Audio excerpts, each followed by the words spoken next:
Welcome to Samba Samba. Enjoy the video. You start by preparing.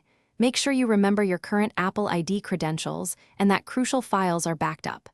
Now open the Apple menu and choose System Settings.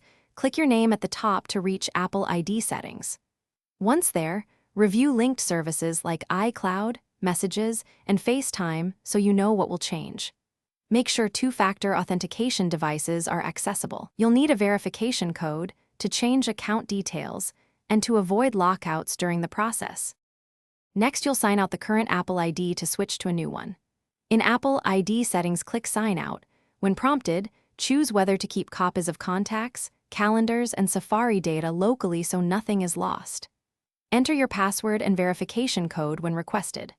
Once signed out, restart the Mac if the system recommends it, which clears cached credentials and ensures a clean state. This step prevents conflicts and ensures services like iCloud Drive reconnect properly to the new account.